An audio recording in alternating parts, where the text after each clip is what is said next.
This is a story from Iceland about the hidden folk.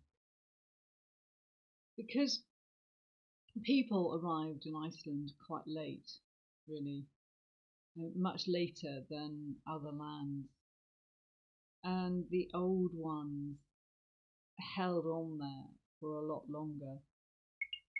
So the giants and the trolls and the hidden people managed to live on Iceland for much longer than they managed to live in other places.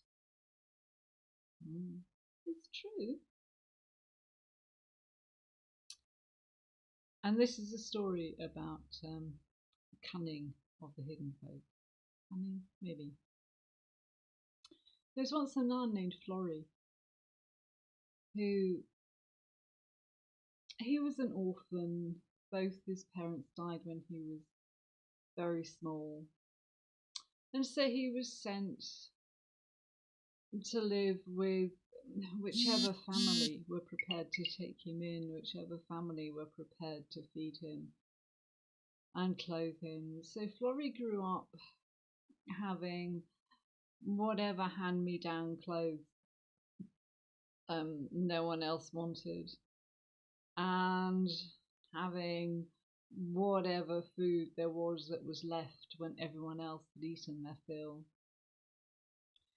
And as an adult, Florrie simply worked as a labourer on whichever farm needed a labourer at that time. And he worked hard with the scythe and with the rake, and he tended the animals. He worked hard, but Florrie always dreamed of something better. He always dreamed of finding riches for himself. Perhaps one day meeting a nice lady. And Florrie heard stories. He heard stories of the wealth of the elves, the hidden ones. And he heard stories that to meet the elves, to meet the old ones, the best time of the year to do this is New Year's Eve. As the world turns, as a new year dawns, as the old year gives way to the new year, the time when strange things happen. And the best place to meet the elves, the hidden folk, is at a crossroads, place where two roads meet, and there is a choice as to which direction you go in. Lots of strange things happen at Crossroads. Hecate, the Greek witch's goddess, is often found at Crossroads. So, Florrie waited on New Year's Eve, wrapping himself up in his threadbare cloak, and he waited for the dawn to rise and for the hidden folk to appear. And as he was waiting, a woman appeared to him dressed in blue.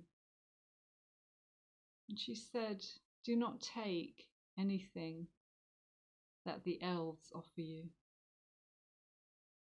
Just thinking of this, Florrie sat patiently, and his patience was rewarded.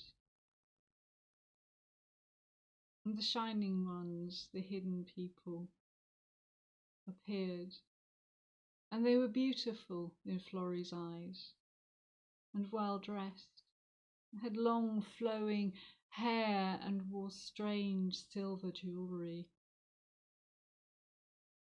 And they placed on the ground in front of Florrie fine clothes, perhaps fur.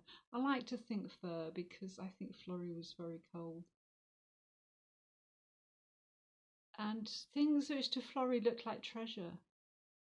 jewellery and lovely things. Florrie, being mindful of what the lady dressed in blue had told him, simply left the things from the elves there on the ground. And the hidden folk simply melted into the darkness.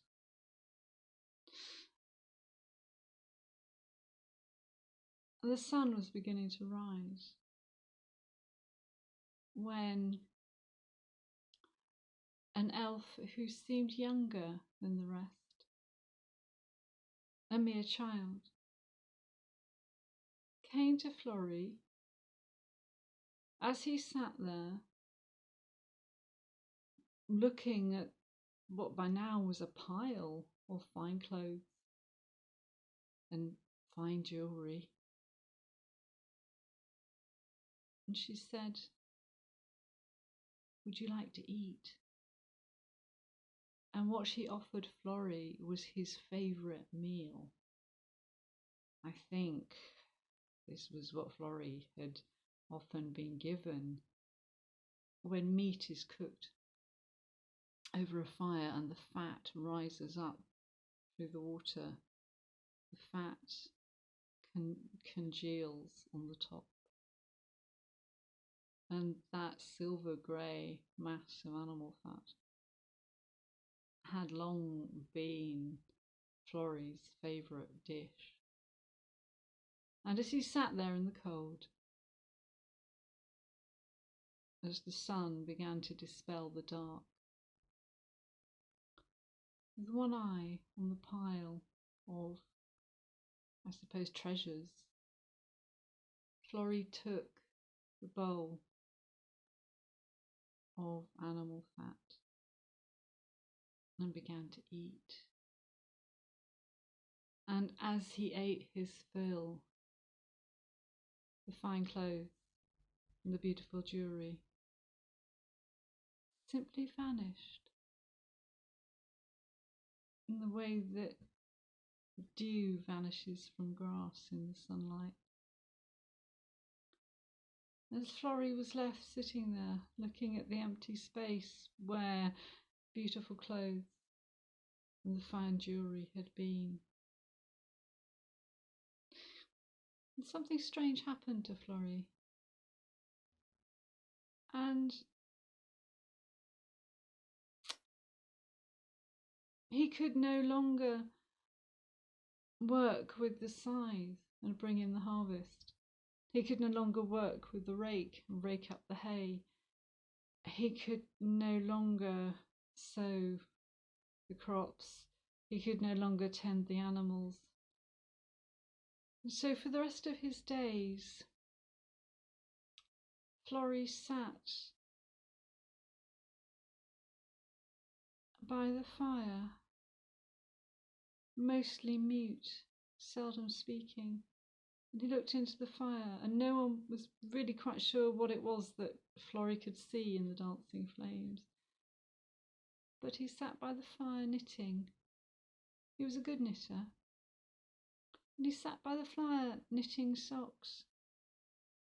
But I did hear tell that they were very good socks. So Florrie never found a lovely lady to marry him, never found riches and wealth.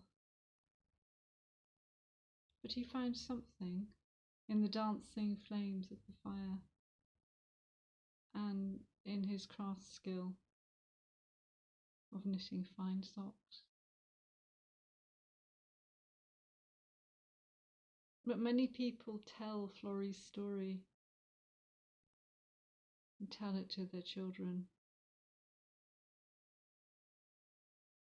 Do not take gifts from the hidden folk.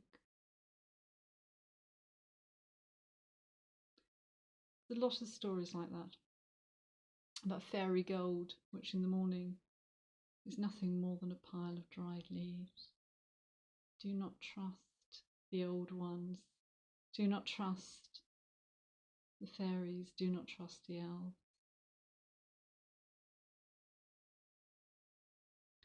That's a story from Iceland. There are lots of other, well, other, a few other stories from Iceland on my channel. Lots of Brothers Grimm stories. So do subscribe and do watch some of my other stories. And do have a go at telling yourself sometime. See you again soon.